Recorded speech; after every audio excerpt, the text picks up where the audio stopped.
Hey, welcome to another fantastic, mind-blowing, at the edge of your seat episode of my channel.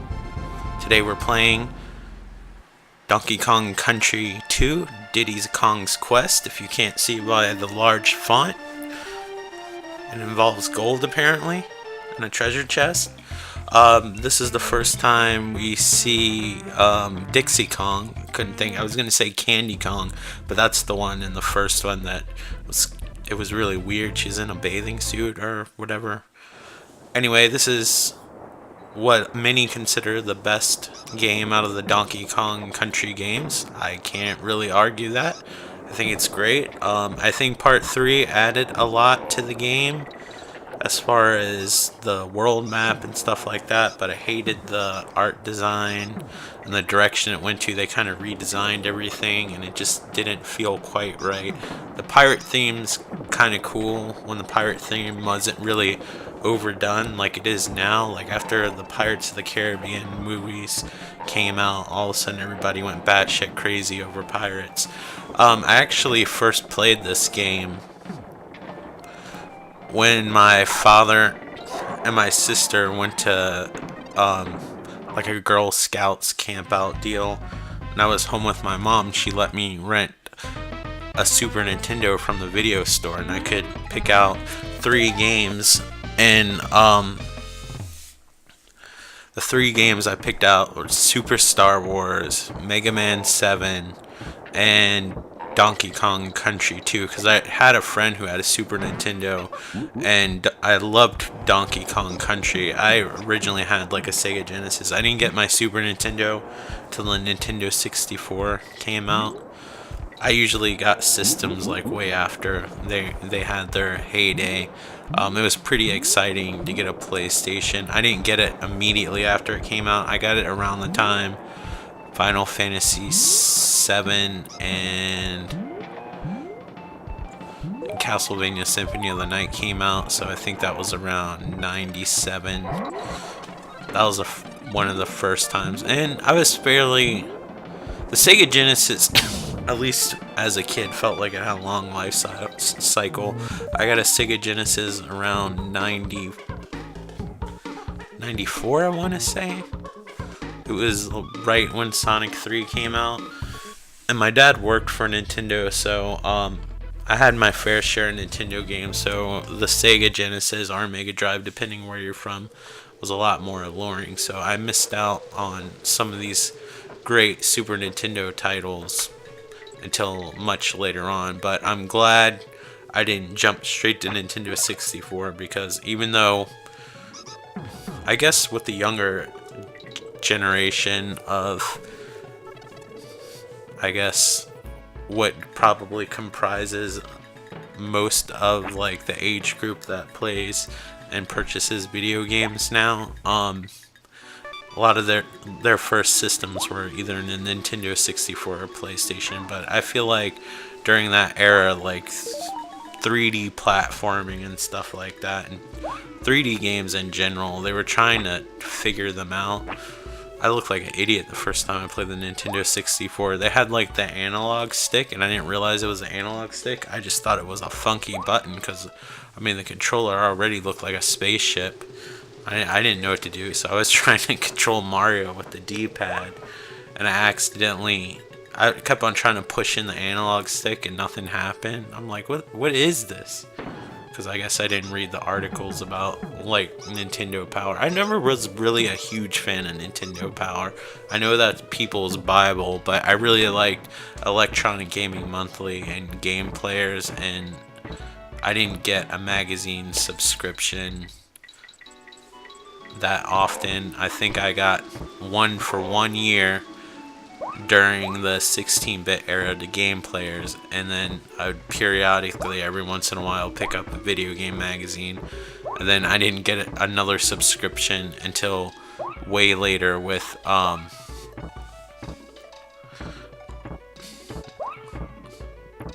trying to think. It was the unofficial PlayStation magazine, which I thought was better beside not coming out with a demo. It's called PSM.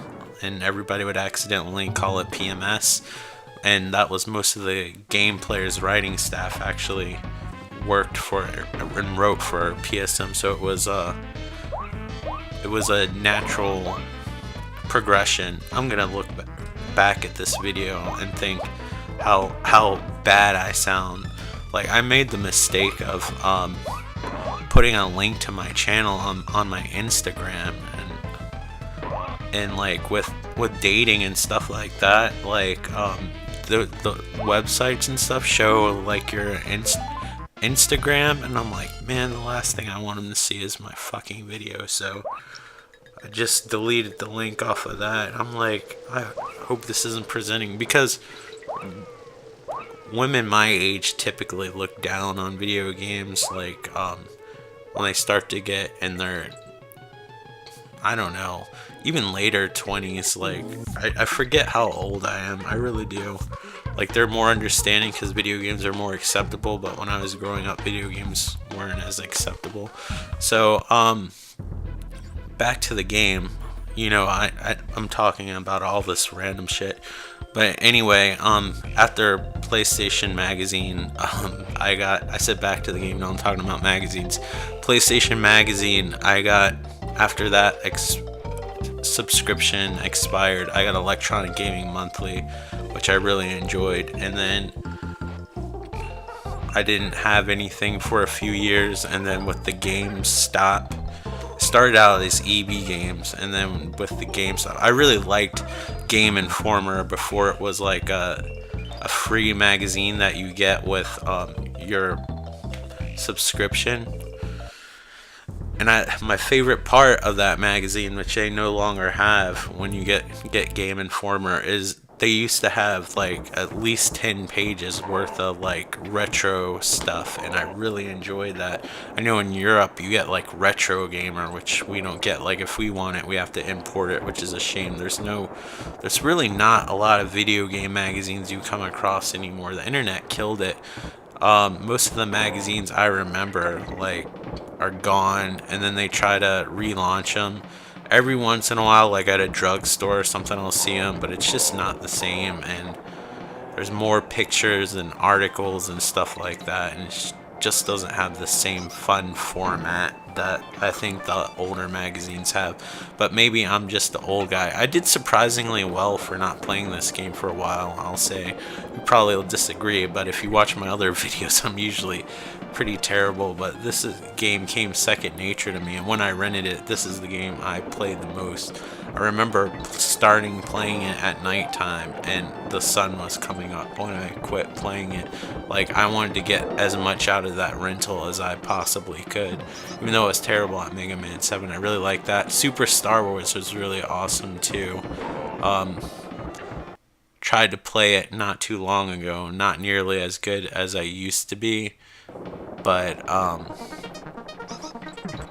still think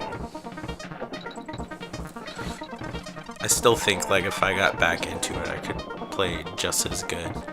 But out of the Star Wars games, I think Return of the Jedi is the most refined one, even though that one's batshit crazy. I'm not really good at that one, but I wasn't really good at it when I first started, and that gets me to another point. Like, I've noticed on YouTube, like, a trending thing is games are getting more complex for older people. I don't think that's true, because I've watched some of my friends play like these PC strategy games, which I fucking have no interest in, but I see how complex it is, and I'm just like, wow, that's a lot to do. That's way more complicated than like God of War or any platformer that's coming out on console, if you ask me. And then I look back at X-Wing versus TIE Fighter, and how you had all these controls you had to use on the keyboard plus a joystick. Like, there's complaints that using the kit on God of War is like so complex and everything. It's just like, you're just not used to that type of game, and you're used to the old God of Wars where the control scheme is different.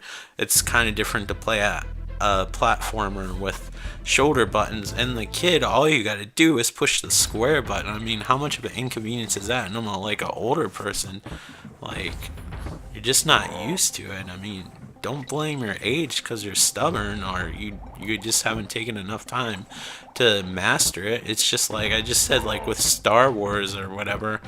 Like I know that I'm not good at it, but if I played it enough, I could probably get good at it. Just like the people who play like fucking Call of Duty nonstop. They get angry when I start playing because I'm terrible at it because I don't play it all the time. It's just practice with anything, and I don't know. I just think games aren't that complicated or getting complicated, and I don't know. I just think it's a bullshit excuse. And I'm the first one to admit that I'm not very good at video games. I just I'm average at best. I just am really in love with I guess the format and the trying to think of a good word, but instead I just sound like a rambling moron. But yeah, I just I'll just make it simple. I just like playing video games in general. I like the graphics. I like it as an art form. I like all the work that goes into it. Like I'll collect the art books if I really like if they exist anyway, if I really like the art that goes into them. It's just my favorite form of entertainment, and now with games getting more complex with storylines and stuff like that, now they're starting to replace my love for movies, because most of the movies that are coming out are average at best. Every once in a while you'll get a decent movie, but most of the movies that are coming out have no interest in, and games are just hitting everything on all 6 cylinders or 8 cylinders, if that's your thing. You're like, 6 cylinders? Puh, you're not making it sound really good. I don't know shit about fucking cars. But anyway, this was just a series that people always said, oh, it has good graphics, big deal. There's this game or that game that was impressive too. Yeah, the graphics are impressive. Even Miyamoto, who made Mario, but I think he was kind of jealous because his games at the time, or the cutesy Nintendo games at the time when this came out, were being overlooked for this game. But this game just had so much replay value. Super Mario World did too, but I guess it wasn't as in your face, where this game, especially the first one, there's just always something to collect.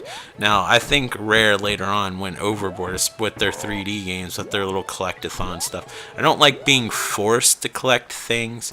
I like collecting to be optional, and that's when I started to not like platformers, especially in 3D, is when they started with the 3D collecting. And I was so relieved when games like Ratchet and Clank started to come out. I feel like that's when they really started to figure out what to do with platformers, where you don't have to collect every fucking thing in the whole game to progress. It just felt like padding, and I just wanted to see the worlds and be done with it. Now, granted, most of these kinds of games are on the Nintendo 64, and this is even before inflation, so I don't know what they would have been by today's money. I don't have an inflation calculator for 1997 and after, but I mean, some of those cartridges, depending on how big it was, were like $60, $70. Even some of the Super Nintendo games cost that much. I mean, I remember when I got a Super Nintendo late in its life cycle. I got Donkey Kong Country 3, which was a mistake. I should have got 2, and Yoshi's Island 2. And Yoshi's Island 2 was still it was out for a year or so, I believe, when I got my Super Nintendo, so it wasn't a new game. It was still $40 or whatever. And that's another great reason why the PlayStation outsold the Nintendo 64, is because the CD format, you could make all the games cost the same price pretty much, because the CDs were so cheap to make, even if they were multiple discs. But if you had Resident Evil 2 on the Nintendo 64, it would cost way more money to make. But yeah, so between that and most of the platformers on the Nintendo 64 were collectathons. Now, if you had friends and enjoyed couch co-op, Like, you had some awesome games like GoldenEye, but I eventually got a Nintendo 64, and I like some of the games, but I'm at the point where I've been debating on like trading in the Nintendo 64 because I never played it, and there's usually better ports of the games like Ocarina of Time, like on the 3DS, and now that Rogue Squadron 2 and 3 came out, and then the first one's on PC, it's like, why do I want to revisit this game?